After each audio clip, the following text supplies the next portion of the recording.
You're standing in the freezer aisle, cold air on your hands, and you pick up a box with the word healthy printed right across the front. You turn it over, squint at the small print, and drop it in your cart, feeling like you did something good for yourself. Here's what I want you to know. That word on the front, healthy, light, balanced, is marketing. It is not a promise about your blood sugar. The number that actually decides what happens to you after dinner is hidden on the back. In print, most of us can barely read anymore. And after 60, this matters more than it ever did. Your kidneys clear salt more slowly. Your blood vessels have stiffened just a little. A single frozen dinner can carry nearly a full day's worth of sodium, the salt hidden in your food, and quietly push both your blood pressure and your morning sugar the wrong way, while the front of the box smiles at you. So, today I'm going to walk you through the 5 best frozen meals for blood sugar and type 2 diabetes ranked and chosen for a body over 60, not for a 25-year-old.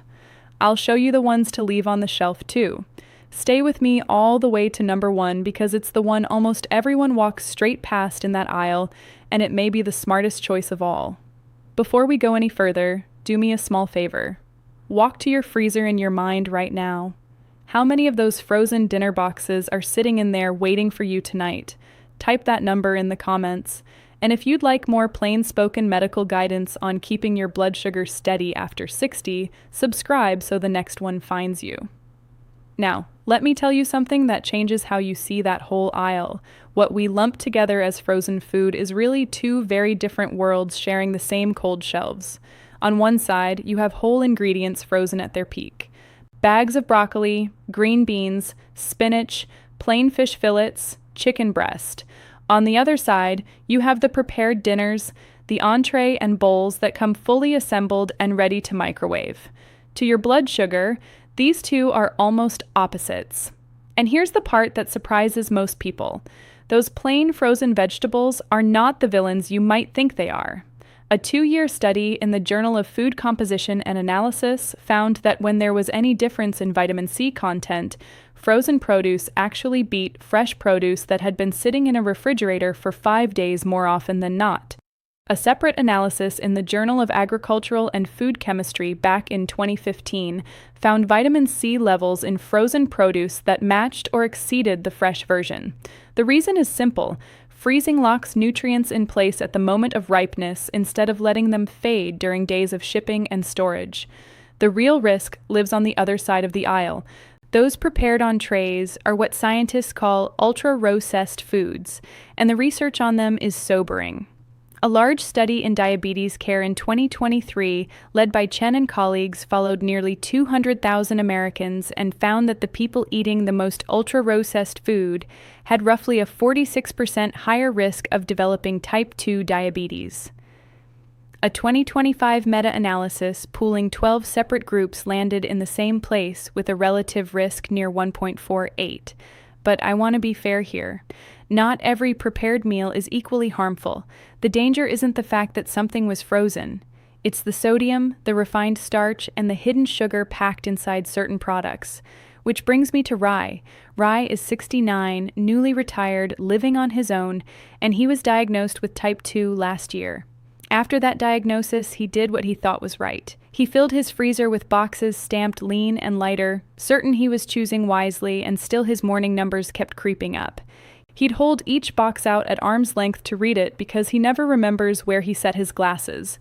The trouble wasn't that Rai was lazy, it's that he was reading the wrong side of the box. So, let's fix that. Let me hand you the skill Rai was missing, the one that takes about 30 seconds and works on any box in that aisle. Whether a frozen meal helps your blood sugar or quietly sabotages it comes down to 4 numbers on the back, not the words on the front. The first is sodium, the salt hidden in your food. If you're 51 or older or you're living with diabetes or high blood pressure, the guidance is to stay under 1,500 milligrams of sodium a day. That's the dietary guidelines backed by the CDC. Now here's the problem. A single prepared entree can carry somewhere between 1,000 and 1,500 milligrams, nearly your whole day's budget in one tray. And sodium doesn't just lift blood pressure. It pulls water into your bloodstream, which raises your blood volume, which presses harder on your vessel walls. And that higher pressure makes your cells more resistant to insulin. So aim for under 600 milligrams per serving. The second number is total carbohydrate. A reasonable range for one meal is about 30 to 45 grams. Watch out for white rice or white noodles sitting underneath everything because that's where the count quietly climbs. The third is fiber. You want at least 3 grams. Fiber is your signal that the carbohydrate came from something whole rather than something refined, and it works like a brake, slowing how fast sugar enters your blood. And the fourth number matters more for you than for anyone younger. Protein.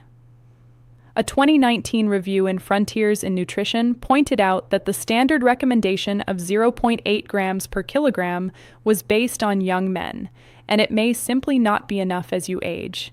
Somewhere between 1.0 and 1.5 g per kilogram a day improves both blood sugar control and muscle.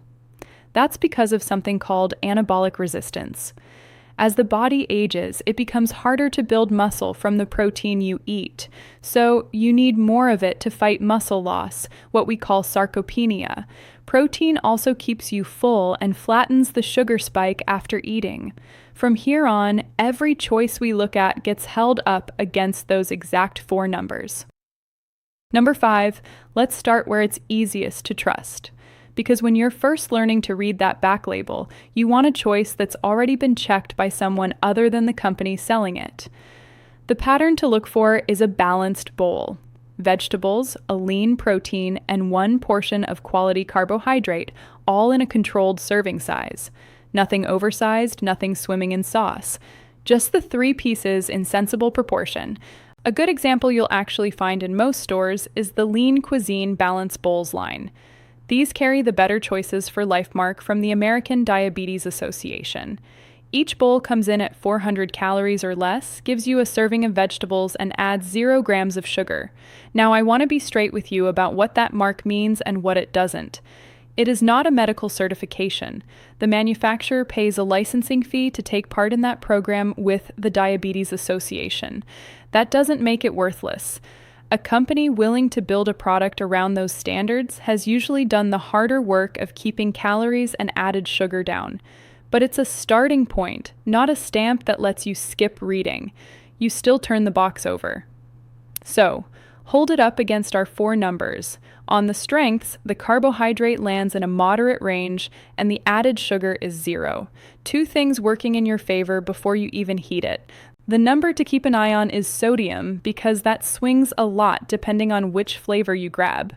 A teriyaki or an Asian-style sauce can push the salt up quickly, while a simpler herb or lemon preparation usually stays gentler. Same product line, very different numbers on the back depending on the flavor in your hand.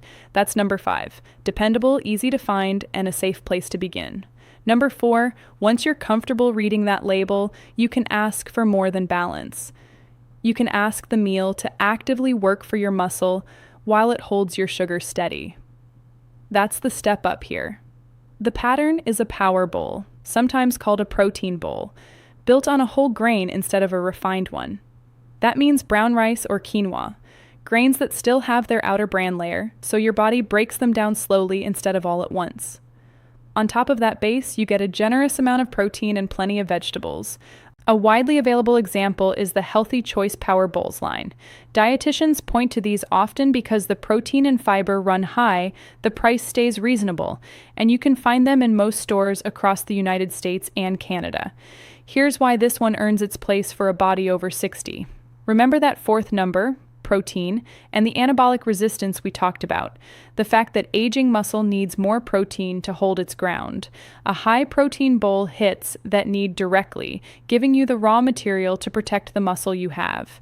And the whole grain underneath paired with that fiber keeps the sugar release slow and steady rather than sharp. So when you pick one of these up, put the fiber to the test first. You want that break of at least 3 grams.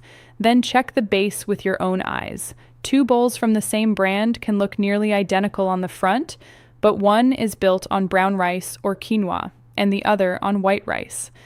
That single swap changes how fast the meal moves your blood sugar. Choose the whole grain version every time, and you've turned an ordinary frozen dinner into something that feeds your muscle instead of just filling you up. Number 3, this one isn't about everyday eating. It's about the days when the fight is already uphill before you've eaten a bite. You know the mornings, you test, and the number on the meter is higher than you expected, and you haven't done anything wrong. On days like that, you want a specific kind of meal ready, one that's very low in carbohydrate, usually under about 20 grams and high in protein. Think of it as the meal you reach for when the odds are already stacked against you, not the one you eat every night. A line that fits this role well is Real Good Foods. They make a number of low-carb, high-protein meals, and they've built their whole identity around being the choice for when your blood sugar is running high. This is exactly what turned things around for Ray on his rough mornings. Instead of reaching for one of those lean white pasta boxes and watching his number climb even higher, he started keeping a couple of these high-protein, low-carb meals on hand for those days. He told me the after D spike he'd come to dread just softened. That was the first time he felt like he had a say in the outcome. But I need to give you a serious word of caution here because this is where good intentions can go wrong. If you're taking insulin or a medication in the sulfonylurea family, suddenly switching to very low-carb meals can drop your blood sugar too far. Research on insulin users found more episodes of low blood sugar when carbohydrate was cut, but the medication dose stayed the same. So a change like this isn't just a grocery decision. It's a conversation with the doctor who manages your medication about whether your dose needs to come down to match. And speaking of those difficult mornings, I want to hear from you. What's the highest morning blood sugar number you've seen on your own meter recently? Share it in the comments, because when you put that number out there, someone scrolling past realizes they're not the only one who's watched that reading climb. Number 2, now we move to a meal that doesn't need a low-carb label to be gentle on your sugar. It manages that all on its own thanks to what nature packed into it. The pattern here is a bowl built on beans, lentils, or non-starchy vegetables as its foundation. Picture a Tex-Mex bowl over black beans or something anchored by chickpeas. The bean is doing the heavy lifting, not a mound of white rice. Here's the mechanism, and it's worth understanding.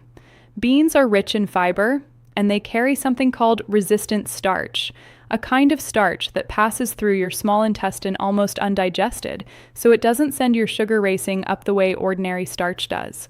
There's a nice illustration of this in research on chickpea pasta, where the resistant starch nearly doubled from 1.83 up to 3.65 grams per 100 grams, and the glycemic index dropped along with it from 39 down to 33. That's a measurable shift in how slowly the food releases its sugar. And it's exactly why a bean base is such a friend to your blood sugar. For a body over 60, this checks a lot of boxes at once. Beans keep you full for hours. They tend to sit easy on the stomach, and they bring plant protein alongside all that fiber. You're feeding your muscle and slowing your sugar in the same spoonful. One honest caution before we go on.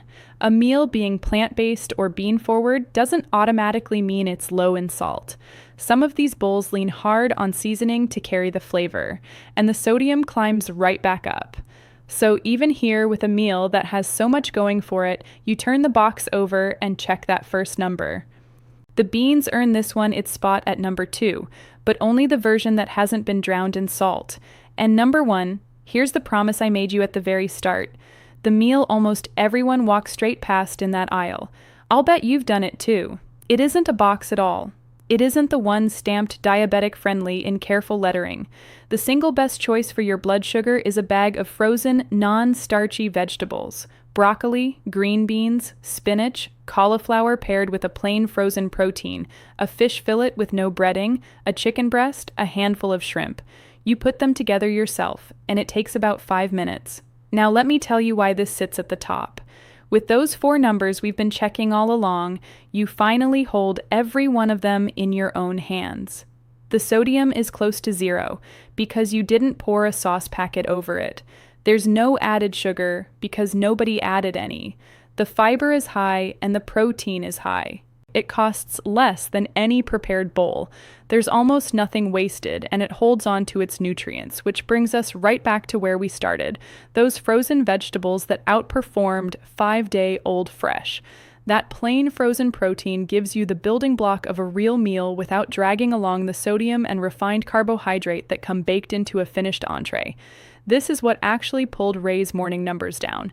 Not a premium brand, not a clever label. He kept a bag of frozen broccoli and a few fish fillets in that freezer. And on the tired nights when he didn't feel like cooking, he threw them together in a few minutes. He said to me, almost laughing, that after all those months of hunting for the perfect box, the best thing in his whole freezer turned out to be the cheapest and plainest, the stuff he'd been walking right past to get to the fancy dinners. So when I call this the best, I don't mean the most expensive or the most impressively packaged. I mean the one that hands you control. That's what best means at this table.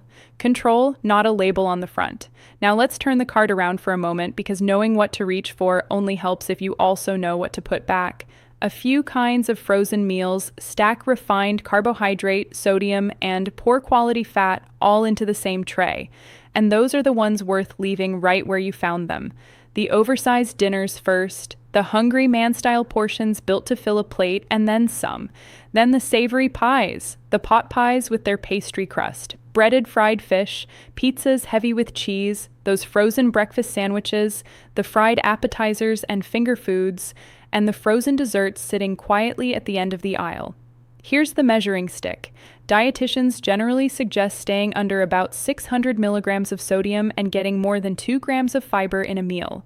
Many of the items I just named blow right past that sodium mark. Some reach around 1,500 milligrams in a single serving, which is your entire day's budget in one sitting. And keep an eye out for hidden sugar, especially in the breakfast and dessert options. Learn to spot the words ending in O's, fructose, dextrose, maltose, and watch for any syrup showing up in the first 5 ingredients. Some of those morning sandwiches and frozen sweets carry as much sugar as a candy bar without ever calling themselves candy. I'm not telling you these are forbidden, and I don't want you to hear it that way. If you love a slice of frozen pizza now, and then have it and balance the rest of your day around it, the harm isn't in one meal. It's in the meal becoming the habit. What matters is how often these land on your plate, not whether they ever do. So far, we've talked about which meals to pick up and which to pass by. But here's something just as useful. Even a middle-of-the-road frozen dinner can become a blood sugar-friendly meal if you upgrade it the right way. I call it the Frozen Meal Plus. Whatever tray you're heating, add a handful of frozen, non-starchy vegetables on the side. Add a little healthy fat, a quarter of an avocado, a scattering of nuts or seeds, or set a simple salad next to it. Each of those adds fiber and staying power, slows the sugar down, and brings almost no extra carbohydrate along with it. You've taken an ordinary meal and given it a break it didn't have before. Then there's portion size, and this one catches so many people. Turn the box over and read the serving size carefully. What looks like a single dinner is very often labeled as 2 servings, which means the carbohydrate and sodium you saw on the front are quietly doubled if you eat the whole thing. One more trick, and I'll give it to you honestly. When you cook a starch like rice, then cool it for 12 to 24 hours and reheat it. Part of that starch changes into a form your body digests less easily, which lowers the blood sugar response. Studies on cooled white rice show exactly that. But be fair about it. The effect varies by food. Strong with rice and some pastas inconsistent with potatoes. And with prepackaged meals, the evidence is thin. So treat it as a small bonus, not a miracle. In practice, lean on the bean-based and whole grain bowls first, or add your own cooked and cooled rice on the side. So let's bring this all back to that moment in the freezer aisle. Cold air on your hands. The aisle was never your enemy. The word on the front of the box, healthy, light, balanced, that was only ever marketing. The real decision, the one that shows up on your meter the next morning, lives in 4 numbers on the back: the sodium, the total carbohydrate, the fiber, and the protein. Learn to read those, and the front of the box loses its power over you. And for a body past 60, that same freezer aisle cuts 2 ways. Used well, it's a tool that holds your blood sugar steady and protects the muscle you're working to keep. Used blindly, it quietly works against both, the way it did for Ray month after month while he was certain he'd been choosing wisely. If your morning numbers have stayed stubborn even though you thought you were doing everything right, this may be the reason you've been looking for. So here's what to do starting tonight. First, turn the box over and read the 4 numbers. Carbohydrate around 30 to 45 grams, fiber at least 3, sodium under 600 milligrams a serving, and protein as high as you can get it, aiming for 15 to 20 grams or more. Ignore the words on the front. Second, use the frozen meal plus. Always add a handful of frozen vegetables and a source of fat or protein to slow things down. Third, keep your number 1 option stocked, a bag of frozen vegetables and a bag of plain frozen fish or chicken for a meal you fully control, plus 1 very low-carb meal for the days your sugar is already high. And fourth, if you're moving toward lower carb meals, ask your doctor this. If I switch to lower carb dinners, do I need to adjust my insulin or my blood sugar medication? That one question protects you from a dangerous low. Now, I'd like to hear from you. Of those 4 numbers, which one surprised you the most? Or which will you check first when you open your freezer tonight? Tell me in the comments. And if someone you love has a freezer full of boxes marked healthy that they've never once turned over, send them this video. It might be the thing that finally makes them look. I'm Dr. Lindsey Harrison. Everything we talked about today is here to help you understand your own body and walk into that aisle with clear eyes. Think of it as knowledge to carry with you from someone who genuinely wants you doing well. But please never stop or change any medication on your own without talking to the doctor who treats you. That conversation matters too much to skip. Take good care of yourself this week. You're doing more right than you know. Subscribe and stay with me, and I'll see you in the next one.